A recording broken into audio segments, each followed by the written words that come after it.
ಇವರ ಆದ್ಯತೆ ಏನಪ್ಪ ಅಂತ ಹೇಳಿದ್ರೆ ರೈತರಲ್ಲ. ಮುಖ್ಯಮಂತ್ರಿಗಳಿಗೆ, ಕಾಂಗ್ರೆಸ್ ಸರ್ಕಾರಕ್ಕೆ ಆದ್ಯತೆ ರಾಜ್ಯದಲ್ಲಿ ಬಡವರಿಗೆ ಮನೆ ಕಟ್ಟಿಕೊಡ್ತಕ್ಕಂಥದ್ದಲ್ಲ. ಈ ಸರ್ಕಾರದ ಆದ್ಯತೆ ರಿಯಲ್ ಎಸ್ಟೇಟ್ ಅನ್ನೋದನ್ನು ಮಾನ್ಯ ಮುಖ್ಯಮಂತ್ರಿಗಳು ಅಧಿಕಾರ ವಹಿಸಿಕೊಂಡಂಥ 24 ಗಂಟೆಗಳಲ್ಲಿ ತೋರಿಸ್ಕೊಟ್ಟಿದ್ದಾರೆ. ಬಿಡದಿನಲ್ಲಿ ಟೌನ್ಶಿಪ್ಪನ್ನು ಮಾಡ್ತೇವೆ ಅಂಥೇಳಿ ರೈತರ ಮೇಲೆ ಬಲಾತ್ಕಾರದಿಂದ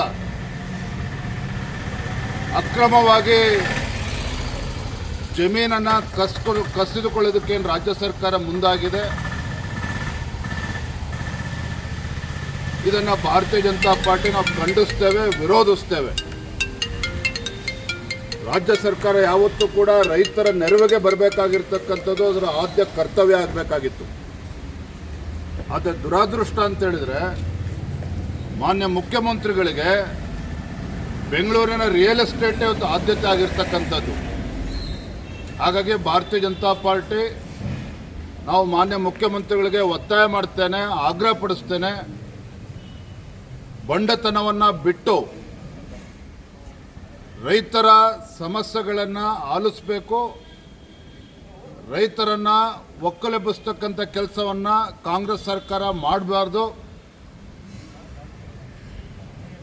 ಏನು ಲ್ಯಾಂಡ್ ಅಕ್ವಿಸಿಷನ್ ಮಾಡೋದಕ್ಕೆ ಹೊರಟಿದ್ದಾರೆ ಕಾಂಗ್ರೆಸ್ ಸರ್ಕಾರ,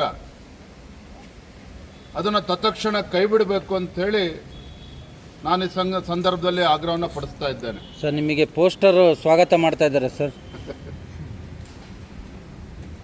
ಇವರೆಲ್ಲ ಒಂದು ಕಡೆ ನಮ್ಮನ್ನು ಕಾಂಗ್ರೆಸ್ ಪಕ್ಷದ ಶಾಸಕರು ಅಂತೇಳಿ ಮುಖ್ಯಮಂತ್ರಿಗಳು ಭಾವಿಸಿದಂತೆ ಕಾಣ್ತಾ ಇದೆ.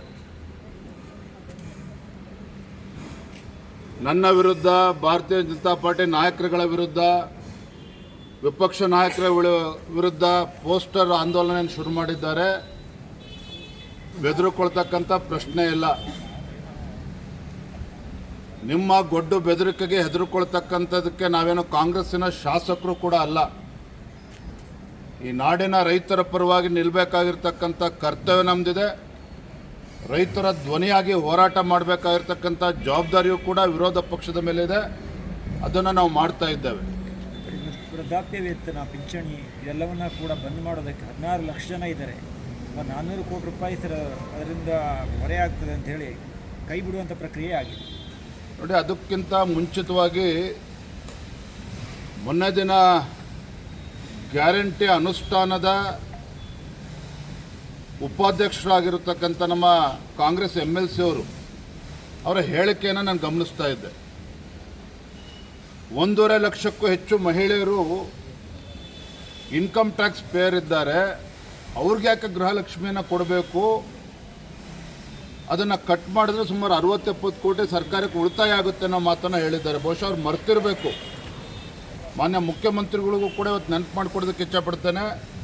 ನಿಮ್ಮ ಹಿಂದಿನ ಮುಖ್ಯಮಂತ್ರಿಗಳು ಕಾಕಾ ಪಾಟೀಲ್ ನಿನ್ನ ಹೆಂಡ್ತಿಗೂ ಫ್ರೀ, ಮಾದೇವಪ್ಪ ನಿನ್ನ ಹೆಂಡ್ತಿಗೂ ಫ್ರೀ ಅಂತ ಹೇಳಿಕೆ ಕೊಟ್ಟಿರ್ತಕ್ಕಂಥವ್ರು ಯಾರು ಚುನಾವಣೆ ಸಂದರ್ಭದಲ್ಲಿ?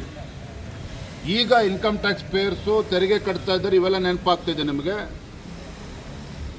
ಇವತ್ತು ಲಕ್ಷ್ಮೀ ಹೆಬ್ಬಾಳ್ಕರ್ ಅವರ ಹೇಳಿಕೆಯನ್ನು ಕೂಡ ಗಮನಿಸ್ತಾ ಇದ್ದೆ. ಕೆಲವು ಕಡೆ ಅಕ್ರಮಗಳಾಗಿದೆ ಅಂತೇಳಿ ಏನು ಕತ್ತೆ ಕಾಯ್ತಾ ಇದ್ದಾರೆ ನಿಮ್ಮ ಗ್ಯಾರಂಟಿ ಅಧ್ಯಕ್ಷರುಗಳು.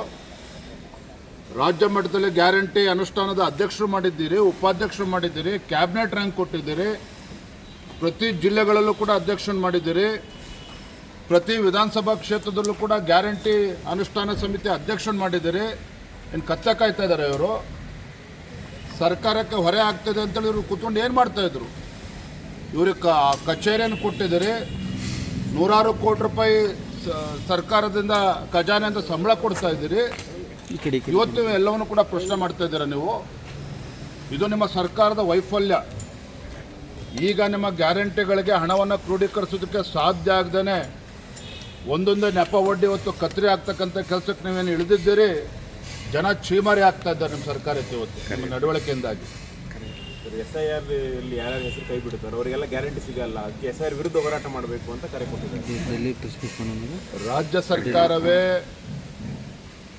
SIR ವಿಚಾರದಲ್ಲಿ ದ್ವಂದ್ವ ನಿಲುವನ್ನು ತೋರಿಸ್ತಾ ಇದ್ದಾರೆ.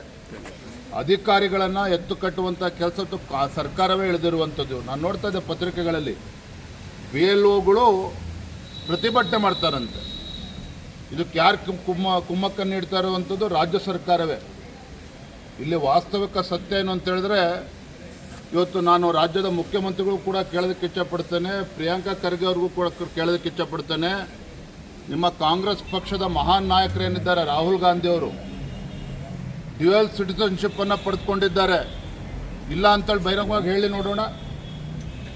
ರಾಹುಲ್ ಗಾಂಧಿಯವರು ಇನ್ನೊಂದು ದೇಶದ ಒಂದು ಸಿಟಿಸನ್ಶಿಪ್ಪನ್ನು ಇಟ್ಕೊಂಡು ಇವತ್ತು ಅಕ್ರಮವಾಗಿ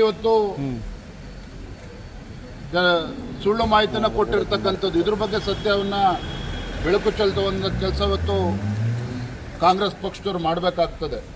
ಏನಕ್ಕೆ ಇವತ್ತು SIR ಆಗ್ತಾ ಇರುವಂಥದ್ದು? ಚುನಾವಣಾ ಆಯೋಗ ತೆಗೆದುಕೊಂಡಿರ್ತಕ್ಕಂಥ ನಿರ್ಧಾರ ಏನು, ಅಕ್ರಮ ವಲಸಿಗರು ಇರ್ಬೋದು, ಇವತ್ತು ಅಕ್ರಮಗಳು ಇವತ್ತು ಮತದಾರ ಪಟ್ಟಿನಲ್ಲಿ ಏನಿದ್ದಾವೆ, ಡಬಲ್ ಎಂಟ್ರಿ ಇರ್ಬೋದು, ಸತ್ತಿರ್ತಕ್ಕಂಥವ್ರು ಇನ್ನೂ ಕೂಡ ಬದುಕಿದ್ದಾರೆ ಚುನಾವಣಾ ಮತದಾರ ಪಟ್ಟಿನಲ್ಲಿ. ಇವೆಲ್ಲವನ್ನೂ ಕೂಡ ಸರಿಪಡಿಸ್ತಕ್ಕಂಥ ಕೆಲಸವನ್ನು ಚುನಾವಣಾ ಆಯೋಗ ಮಾಡೋದಕ್ಕೆ ಹೊರಟಿದ್ರೆ, ಇವತ್ತೊಂದು ಸಾಂವಿಧಾನಿಕ ಸಂಸ್ಥೆ ವಿರುದ್ಧ ಅಧಿಕಾರಿಗಳನ್ನು ಕೂಡ ಎತ್ಕಟ್ತಾ ಇದ್ದಾರೆ, ಜನರನ್ನು ಕೂಡ ಎತ್ಕಟ್ಟುವಂಥ ಕೆಲಸ ಇವತ್ತು ಕಾಂಗ್ರೆಸ್ ಸರ್ಕಾರ ಮಾಡೋದಕ್ಕೆ ಹೊರಟಿದ್ದಾರೆ. ಇದು ಅಕ್ಷಮ್ಯ ಅಪರಾಧ. ಆಗಲೇ ಹೇಳಿದೆ 16 ಲಕ್ಷ ಜನರಲ್ಲಿ ಕೇವಲ ವೃದ್ಧಾಪ್ಯ ವೇತನ ಮಾತ್ರ ಅಲ್ಲ, ಸಂಧ್ಯಾ ಸುರಕ್ಷೆ ಇರ್ಬೋದು, ಅಂಗವಿಕಲರಿಗೆ ಹೋಗ್ತಾ ಇರೋದಿರ್ಬೋದು, ವಿಧವೆಯರಿಗೆ ಹೋಗ್ತಾ ಇರೋದು, ಒಟ್ಟು 16 ಲಕ್ಷ ಅಂತ ಕೈ ಬಿಟ್ಟಿದ್ದಾರೆ. ರಾಜ್ಯ ಸರ್ಕಾರ ಕೆಲವು ಸುಧಾರಣೆಗಳು ತರಬೇಕು ಅಂತ ಹೇಳಿದ್ರೆ ತರಲಿ, ಅದ್ರ ಬಗ್ಗೆ ಪ್ರಶ್ನೆ ಇಲ್ಲ. ಆದರೆ ಇವೆಲ್ಲ ಪ್ರಶ್ನೆ ಯಾಕೆ ಎದ್ದಿದೆ? ಮೊದಲು ರಾಜ್ಯ ಸರ್ಕಾರ ವಾಸ್ತವಿಕ ಸತ್ಯವನ್ನು ರಾಜ್ಯದ ಜನರ ಮುಂದೆ ಬಿಚ್ಚಿಡಬೇಕು. ನಾವು ಪದೇ ಪದೇ ಹೇಳ್ತಾ ಇದ್ದೇವೆ, ಬಿಕಾಸ್ ಆಫ್ ದರ್ ಗ್ಯಾರಂಟಿಗಳಿಂದ ಹಣವನ್ನು ಹೊಂದಿಸೋದಕ್ಕೆ ಸಾಧ್ಯ ಆಗ್ತಾ ಇಲ್ಲ. ಅದಕ್ಕೆ ಕತ್ತರಿ ಹಾಕ್ತಕ್ಕಂಥ ಕೆಲಸವನ್ನು ಮಾಡ್ತಾ ಇದ್ದಾರೆ ಸುಧಾರಣೆ ಹೆಸರಿನಲ್ಲಿ. ನಾನು ರಾಜ್ಯದ ಮುಖ್ಯಮಂತ್ರಿ ಕೇಳೋದಕ್ಕೆ ಇಚ್ಛಪಡ್ತೇನೆ, ಕಳೆದ 3 ವರ್ಷದಲ್ಲಂತೂ ನಿಮ್ಮ ಯೋಗ್ಯತೆಗೆ, ನಿಮ್ಮ ಕಾಂಗ್ರೆಸ್ ಸರ್ಕಾರದ ಯೋಗ್ಯತೆಗೆ ಬಡವರಿಗೆ ಮನೆ ಕೊಟ್ಟೋದಕ್ಕಾಗಲಿಲ್ಲ, ಸೂರ್ಯ ಇಲ್ಲದವ್ರಿಗೆ ಮನೆ ಕೊಡೋದಕ್ಕೆ ಸಾಧ್ಯ ಆಗಲಿಲ್ಲ, ರೈತರ ಸಂಕಷ್ಟಕ್ಕೆ ಸ್ಪಂದನೆ ಮಾಡೋದಕ್ಕೆ ಸಾಧ್ಯ ಆಗಲಿಲ್ಲ. ಒಂದು ಗಂಗಾ ಕಲ್ಯಾಣ ಯೋಜನೆ ಹಿಂದೆ BJP ಸರ್ಕಾರದಲ್ಲಿ ಅಕ್ರಮ ಆಗಿದೆ ಅಂತ ಹೇಳಿಕೊಂಡು ತನಿಖೆ ಮಾಡ್ತಾ ಇದ್ದೇವೆ ಅಂತೇಳಿ ಏನು ಪ್ರೋತ್ಸಾಹನ ಕೊಡ್ತಾ ಇದ್ರು ಹಿಂದೆ ಯಡಿಯೂರಪ್ಪನವ್ರ ಸರ್ಕಾರ, BJP ಸರ್ಕಾರ.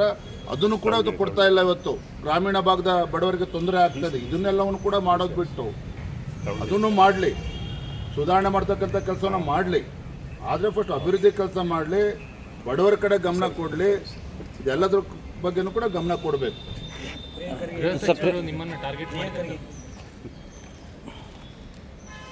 ಪ್ರಿಯಾಂಕಾ ಖರ್ಗೆ ಅವರ ಹೇಳಿಕೆಗೆ, ಅವರ ಚಪಲಕ್ಕೆ ದಿನನಿತ್ಯ ನಾವು ಉತ್ತರ ಕೊಡೋದಕ್ಕೆ ಸಾಧ್ಯ ಇಲ್ಲ. ಆದರೆ ಇವತ್ತು ಒಂದು ಮಾತು ಹೇಳ್ತೇನೆ, ಪ್ರಿಯಾಂಕಾ ಖರ್ಗೆ ಅವರು ಮಾತನಾಡ್ತಕ್ಕಂಥ ದಾಟಿಯನ್ನು ನೋಡಿದ್ರೆ ಅವರು ದೇಶದ ಗೃಹ ಸಚಿವರು ಅನ್ನುವ ಭಾವನೆಯಿಂದ ಮಾತನಾಡಿದಂತೆ ಕಾಣ್ತಾ ಇದೆ. ಹಾಗಾಗಿ ಅವ್ರು ನೆನಪು ಮಾಡಿಕೊಡ್ತೇನೆ, ನೀವು ರಾಜ್ಯದ ಗೃಹ ಸಚಿವರು. ರಾಷ್ಟ್ರೀಯ ಸ್ವಯಂ ಸೇವಕ ಸಂಘದ ಬಗ್ಗೆ ಇವತ್ತಲ್ಲ ನೀವು ಎತ್ತಿರ್ತಕ್ಕಂಥ ಪ್ರಶ್ನೆ, ನೀವು ಗೃಹ ಸಚಿವರು ಆಗುವ ಮುಂಚಿತವಾಗಿ ಕೂಡ ಪ್ರಶ್ನೆ ಎತ್ತಿದ್ದೀರಿ. ನಿಮ್ಮ ಆದ್ಯತೆಗಳು ಗೃಹ ಸಚಿವರಾಗಿ ಸಾಕಷ್ಟಿದ್ದಾವೆ.